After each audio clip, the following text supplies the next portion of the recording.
एक जिंदगी का रक्षक एपिसोड 8 अनचाही उलझने।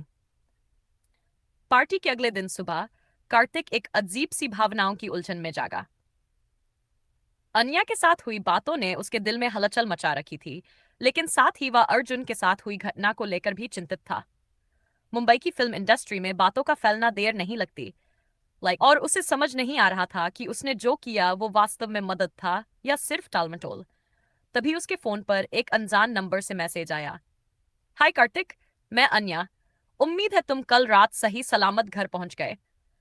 क्या इस हफ्ते कभी कॉफी पर मिलोगे? अनन्या। कार्तिक के चेहरे पर मुस्कान आ गई। उसने जवाब दिया, गुड मॉर्निंग। हाँ, जरूर मिलना चाहूंगा। अगर तुम्हें समय हो तो आज शाम कैसा रहेगा? फौरन जवाब आया, परफेक्ट। वर्सोवा में एक अच्छा कैफे है। मैं लोकेशन भेज रही हूँ। विक्रम ने उसका चेहरा देखकर पूछा, क्या बात है भाई, आज बड़ा खुश नजर आ रहा है। कार्तिक मुस्कुराते हुए बोला, कुछ खास नहीं।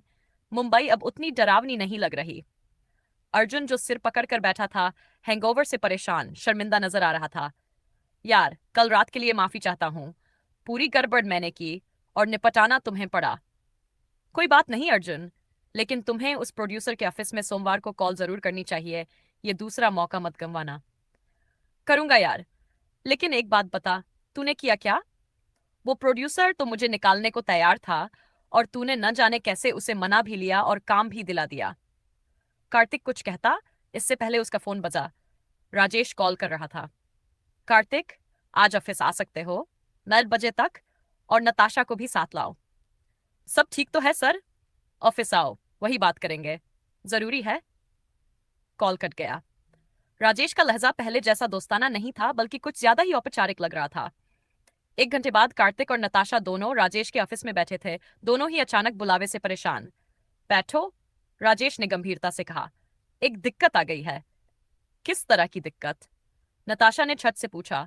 कार्तिक, तुम्हारे और नताशा के बारे में अफवाहें फैल रही हैं। लोग कह रहे हैं कि तुम्हारे काउंसलिंग सेशंस असल में कुछ और ही हैं। कार्तिक का चेहरा सफेद पड़ गया। सर, लोग कह क्या रहे हैं? कह रहे हैं कि तुम नताशा के बॉयफ्रेंड हो और तुम्हारा ये समस्या समाधान वाला काम सिर्फ दिखावा है। किसी ने तुम दोनों को कैफे में गहरे बात करते देखा और अपनी ही कहानी बना ली। नताशा गुस्से से लाल हो गई। ये बकवास है, कौन फैला रहा है ये सब? किसने शुरू किया, वो उतना मायने नहीं रखता। बात यह है कि इसका असर तुम्हारी रेपुटेशन पर पड़ रहा है। नताशा, कुछ प्रोड्यूसर कह रहे हैं कि वो तुम्हारे साथ काम नहीं करेंगे क्योंकि उन्हें लगता है कि तुम अपने परिवार की दौलत का गलत इस्तेमाल कर रही हो। और मेरा क्या? कार्तिक ने पूछा, डरते डरते। तुम्हें गोल्ड डिगर कहा जा रहा है। एक गांव से आया लड़का जो किसी अमीर लड़की का फायदा उठाकर इंडस्ट्री में घुसने की कोशिश कर रहा है। कुछ लोग तुम्हें धोखेबाज कह रहे हैं। कमरा कुछ पलों के लिए बिल्कुल शांत हो गया। यह सरासर गलत है, नताशा ने गुस्से में कहा। कार्तिक ने मेरी प्रोफेशनल लाइफ में असली मदद की है। मेरी पिछली 3 फिल्में उसकी वजह से सही चली। मैं जानता हूं, राजेश बोले, लेकिन इस इंडस्ट्री में अक्सर सच्चाई से ज्यादा छवि मायने रखती है। कार्तिक ने शांत लहजे में पूछा, सर, फिर आप क्या सलाह देंगे? राजेश कुर्सी पर पीछे झुकते हुए बोले, सीधी बात कहूं तो बेहतर यह होगा कि तुम दोनों फिलहाल साथ काम करना बंद कर दो, जब तक ये अफवाहें शांत नहीं हो जाती। नहीं, नताशा ने झट से कहा, मैं अपनी प्रोफेशनल चॉइस किसी अफवाह के भरोसे नहीं छोड़ सकती। कार्तिक ही वो शख्स है जिसने मुझे बेहतर एक्टर बनाया। नताशा, तुम्हारी वफादारी काबिले तारीफ है, लेकिन लेकिन क्या? क्या मैं फिर से वही डिफिकल्ट एक्ट्रेस बन जाऊं जिससे सब परेशान रहते थे? क्या मैं अपनी तरक्की कुर्बान कर दूं क्योंकि लोग एक लड़के और लड़की के प्रोफेशनल रिश्ते को समझ नहीं पा रहे? कार्तिक को नताशा का बचाव सुनकर भावुकता हुई, लेकिन उसे हकीकत भी दिख रही थी।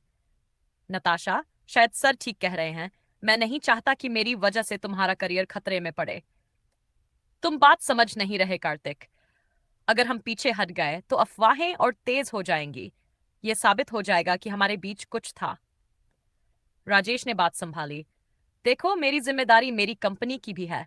अगर क्लाइंट्स जाने लगे तो सबका नुकसान होगा। तो आप क्या सुझाव देते हैं? कार्तिक ने पूछा। आप दोनों साथ काम जारी रख सकते हो, लेकिन बहुत सावधानी से। सिर्फ प्रोफेशनल सेटिंग्स में मिलो।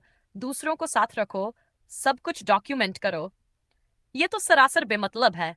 नताशा भड़क गई। हम पहले से ही प्रोफेशनल हैं, हमें दूसरों की गंदी सोच के लिए खुद को बदलना क्यों पड़े? तभी कार्तिक के फोन पर अनिया का मैसेज आया। आज शाम कॉफी के लिए एक्साइटेड हूँ, तुम्हारे दिलचस्प काम के बारे में और सुनना चाहती हूँ। कार्तिक को विडंबना महसूस हुई। जहां एक ओर वो किसी के साथ कुछ नया शुरू कर रहा था, वहीं दूसरी ओर अफवाहें उसकी प्रोफेशनल छवि को तबाह कर रही थी। सर, एक सवाल पूछ सकता हूँ? कार्तिक बोला। ये अफवाहें फैला कौन रहा है? क्योंकि जिस तरह से ये बातें फैली हैं, उससे लगता है कि किसी को बहुत अंदर की जानकारी है। राजेश थोड़ी देर चुप रहे। मुझे शक है, एक और कंसल्टेंट है इंडस्ट्री में, रोहित शर्मा। उसका बिजनेस पिछले कुछ समय से गिर रहा है। उसके कई पुराने क्लाइंट्स अब मेरे पास आ गए हैं। आपको लगता है वही पीछे है? नताशा ने पूछा। सबूत तो नहीं है, पर समय और घटनाएं बहुत मेल खा रही हैं। तो फिर क्या करें? फिलहाल तो बेहद सतर्क रहो। नताशा, तुम सोशल मीडिया या इंटरव्यू में कार्तिक के प्रोफेशनल काम की तारीफ करो, और कार्तिक, तुम और क्लाइंट्स लो, पुरुष एक्टर भी। इससे तुम्हारी छवि मजबूत होगी। मीटिंग खत्म हुई तो कार्तिक का दिल भारी था। वो एक ईमानदार रास्ते से सफलता की ओर बढ़ रहा था, पर अब समझ आ रहा था कि रास्ता कांटों से भरा है। कार्तिक, नताशा ने कहा, मैं तुम्हारे साथ काम करने का कोई पछतावा नहीं रखती।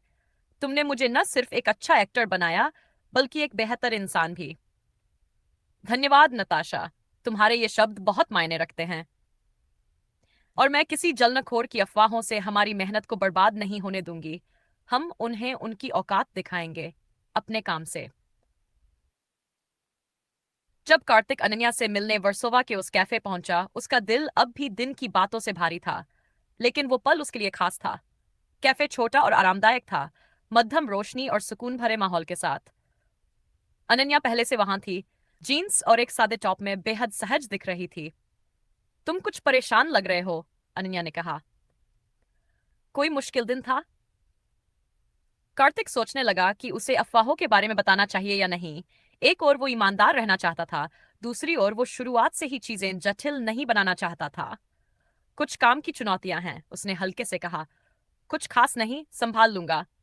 अगर चाहो तो बताओ, मैं सुनने में अच्छी हूँ। अभी के लिए मुझे तुम्हारे दिन के बारे में सुनना है। असिस्टेंट डायरेक्टर की लाइफ कैसी चल रही है? जैसे जैसे अन्या अपनी बातों में खो गई, कार्तिक का तनाव कम होने लगा। उसका मन फिर से हल्का हो गया था। कुछ देर बाद अन्या ने पूछा, कल रात जब तुमने अपने दोस्त की मदद की, तो तुमने किसी का हवाला दिया था कि पैशनेट लोग ही इस इंडस्ट्री में टिकते हैं। वो किसने कहा था? कार्तिक मुस्कुरा पड़ा। सच कहूं, किसी ने नहीं। वो मैंने वही मौके पर खुद से कहा था। सच में? लेकिन वो बात बहुत सच्ची लगी थी, जैसे किसी अनुभवी ने कहा हो। कभी कभी सच्चाई हम खुद ढूंढते हैं, जब हम किसी और की मदद करने की कोशिश कर रहे होते हैं। अनन्या उसे एक अलग ही नजर से देखने लगी। तुम जैसे लोग मुंबई में कम मिलते हैं। ये अच्छी बात है या बुरी? बहुत अच्छी बात है, लेकिन इससे एक और सवाल उठता है। क्या सवाल? ये कि मुंबई तुम्हें बदलेगी या तुम मुंबई को बदल दोगे? और जैसे जैसे उनकी बातें आगे बढ़ी, कार्तिक को एहसास हुआ कि जितनी भी मुश्किलें उसके पेशेवर जीवन में चल रही थीं, ये पल सच में सुकून भरा और सच्चा था, और वो हर कीमत पर इसे बनाए रखना चाहता था। लेकिन उसे ये नहीं पता था कि सड़क के उस पार कोई उनकी तस्वीरें खींच रहा था, और वो तस्वीरें जल्द ही उस आग में घी डालेंगी जो उसके करियर को जलाने पर तुली थी।